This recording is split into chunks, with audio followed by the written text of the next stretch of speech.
आज के टॉपिक है हमारा वर्ण विचार। वर्ण किसे कहते हैं, संस्कृत में कुल वर्ण कितने होते हैं, कितने स्वर हैं, कितने व्यंजन हैं, इनकी संख्या कितनी है, ये सभी आज के टॉपिक में हम पढ़ेंगे।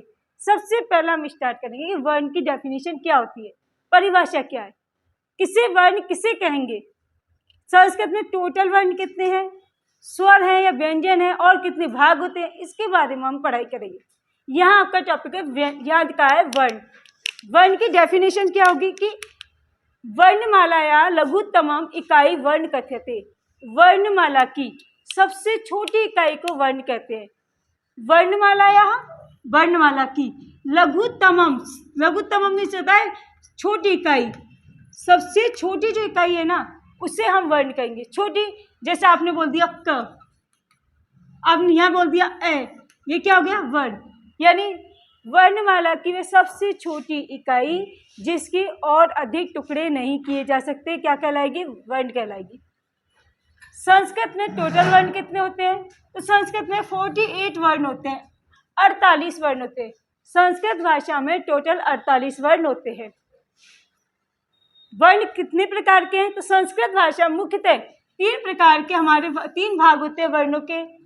और वर्ण याद रखना है, हम ये भी बोल सकते हैं लिखित भाषा की सबसे छोटी इकाई वर्ण कहलाती है, या वर्णमाला की सबसे छोटी इकाई जिसके और अधिक टुकड़े नहीं हो।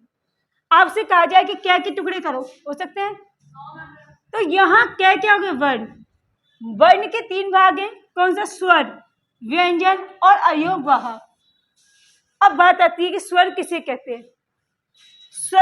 स्वर वे वर्ण जो स्वतंत्र होते हैं, वे वर्ण जो उच्चारण करते समय स्वतंत्र होते हैं, अर्थात उन्हें बोलने के लिए कभी किसी और की सहायता की आवश्यकता नहीं होती, स्वर कहलाते हैं। व्यंजन वे वर्ण जिनके उच्चारण के समय हमें दूसरे वर्णों की सहायता लेनी पड़े या स्वरों की सहायता लेनी होती है, उसे हम क्या कहेंगे, व्यंजन वर्ण। अब यहाँ कहते हैं कि स्वर कितने होते हैं। स्वर वर्ण हमारे संस्कृत में 13 होते हैं, 13 यानी 13। कैसे होते हैं, स्व, ह्रीश्व और दीर्घ। ह्रीश्व मीन्स होता है छोटा, या हम कह सकते हैं लघु। ह्रीश्व का मतलब होगा लघु, छोटा। अब ये संस्कृत में 5 होते हैं, अ, ई, उ, री, लिरी। इनको हम मूल वर्ण भी कहते हैं, इन्हें हम संस्कृत के मूल वर्ण भी कहते हैं, अ, ई, उ, री और लिरी। फिर बात आती है दीर्घ वर्ण। दीर्घ मतलब होता है बड़ा, दीर्घ का मतलब बड़ा होगा।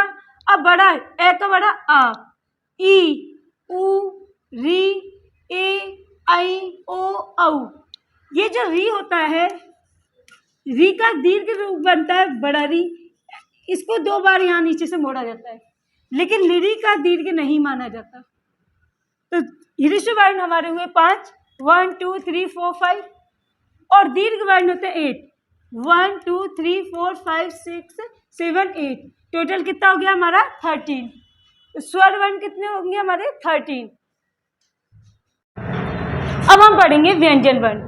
व्यंजन वर्ण किसे कहते हैं, व्यंजन होते क्या है, कितने होते हैं, कितने भागों में डिवाइड है, इन सब के बारे में हम पढ़ेंगे कि व्यंजन वर्ण टोटल कितने हैं, कितने भागों में डिवाइड है और कितने इनकी टोटल काउंटिंग है, किस किस भाग को कैसे हमें पढ़ना है। जैसे व्यंजन किसे कहते हैं, वे वर्ण जिनका उच्चारण करते समय हमें स्वर की सहायता लेनी होती है, व्यंजन कहलाते हैं। वे वर्ण जिनके उच्चारण में किसी स्वर की आवश्यकता होती है, व्यंजन कहलाते हैं। संस्कृत में कुल व्यंजन यहाँ 33 होते हैं, 33। संस्कृत में टोटल वर्ण कितने होते हैं, 33। अब वर्णों को 2 भागों में डिवाइड किया है। देखो बेटा वर्ण क्या है, 33 वर्ण है, बहुत ज़्यादा होते हैं, इनको एक साथ रखना बहुत मुश्किल होता है, इनको इसलिए अलग अलग डिवाइडेशन किया और 2 भागों में बांटा गया।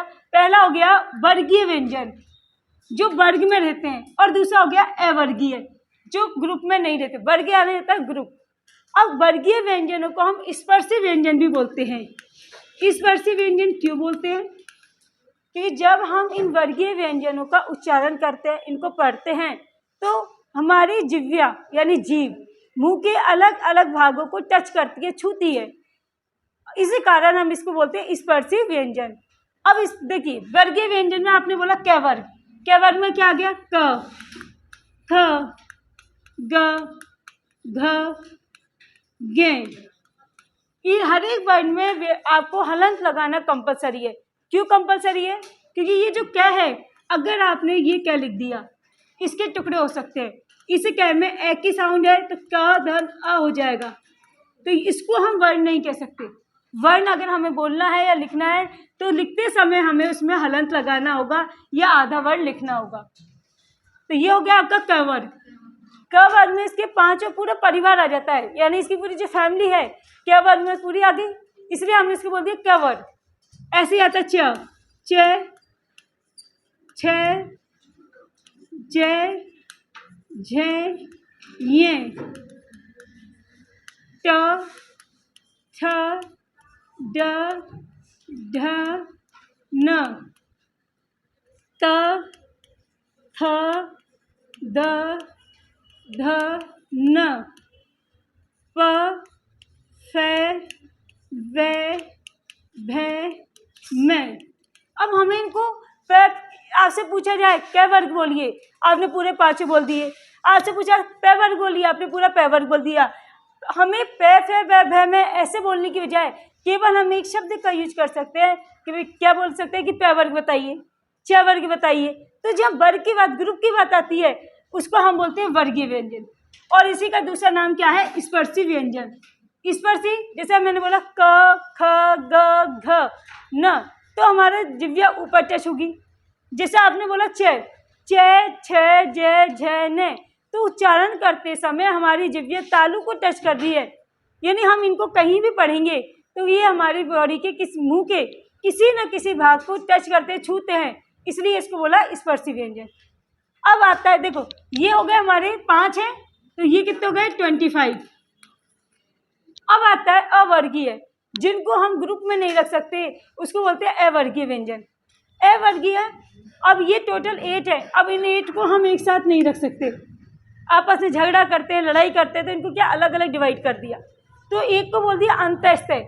अंतःस्थय का मतलब होता है अंदर स्थित, हमारे अंदर से निकल के आते हैं।